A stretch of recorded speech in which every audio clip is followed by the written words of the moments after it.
राम ही केवल प्रेम किया, जान ले जो जान। राम को केवल प्रेम ही प्रिय है।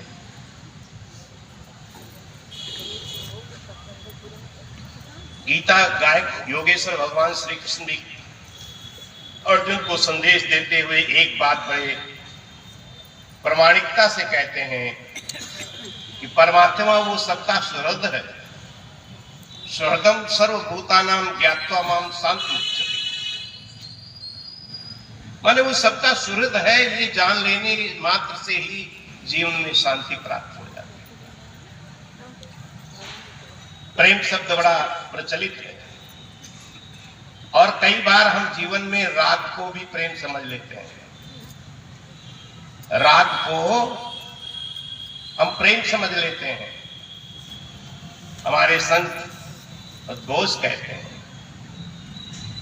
कि देवो न विद्यते काष्ठे न पाषाणे न मृण्मया, देवो ही विद्यते भावो तस्मात् भावो विकार। वो परमात्मा की स्थान विशेष में ही नहीं है, किसी काष्ठ में, किसी प्रतिमा विशेष में नहीं है। वो तो केवल भाव में है। जहां भावों की गहराई है वहां वो स्वतः ही प्रकट हो जाता है। हमारे अंदर भाव होनी चाहिए। संत तो यहां तक कहते हैं कि भाव बिना बाजार की वस्तु मिले नहीं, बोल भाव बिना हरि को मिले, भाव सहित हरि। जब आप उसका उच्चारण करें, भगवत नाम का जप करें, जब आप संकीर्तन करें तो रोम रोम पुलकित हो जाए। अंदर से ऐसा उल्लास, क्योंकि वो राम कोई सामान्य नहीं है। जब आप उसका नाम उच्चारण करें हृदय गदगद हो जाए। वाक गदगदा द्रवति यस्य चित्तम, भागवतकार लिखते हैं कि जिसका चित्त भगवत नाम का उच्चारण करते ही अंदर से गदगद हो जाता है। राम।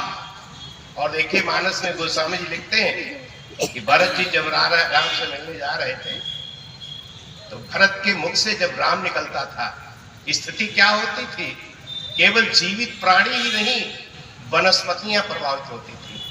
जब ही राम कहले उसासा, उसासा माने अंदर से जब राम कहते थे तो गोस्वामी जी लिखते उमगहि प्रेम मनहु चौपासा, माने चारों ओर वो प्रेम जो है प्रफुल्लित हो करके उमंगित हो जाता था। जिस समय भरत राम कहते थे, ये नाम की महिमा है। और हम आप भी जब नाम का उच्चारण करें ना, अपने घर में भी बैठ करके जब भगवत नाम का उच्चारण करें, जब करें, जब संध्या वंदन करें, अंदर से प्रफुल्लित हो जाए, अंदर से उल्लास भर जाए, रोम रोम हमारा जागृत हो जाए। हम उस समय नाम का जब उच्चारण करेंगे तो आप देखेंगे, भजन से उठेंगे तो आपके अंदर एक मस्ती, एक आनंद, एक स्फूर्ति, एक ऊर्जा ऐसी हो जाएगी, पूरे 24 घंटे वो ऊर्जा आपके अंदर विद्यमान है।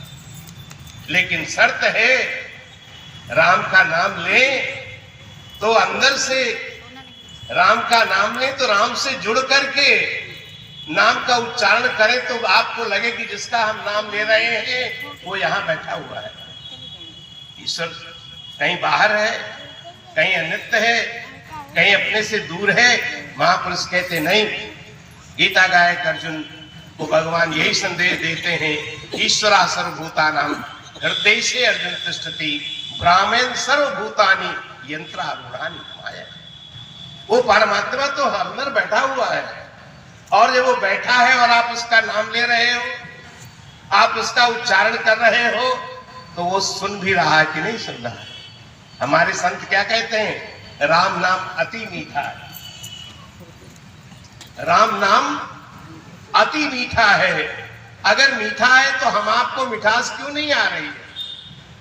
कहीं न कहीं कमी है ना। अगर कोई पित्तज्वर का रोगी हो और वो मिश्री का सेवन करे तो मिश्री उसे मीठी नहीं लगती, कड़वी लगती है।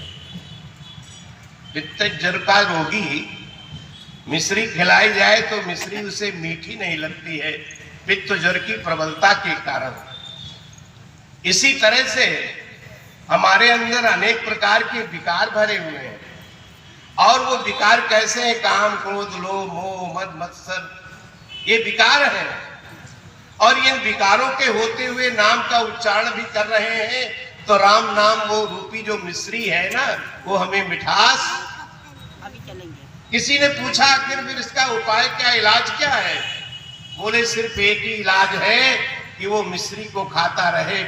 बीमार जो रोगी है, जो पित्त ज्वर का रोगी है, वो मिश्री का सेवन करता रहे, तो मिश्री के निरंतर सेवन करने से उसका पित्त ज्वर धीरे धीरे शांत हो जाएगा और उसको मिश्री मीठी लगेगी।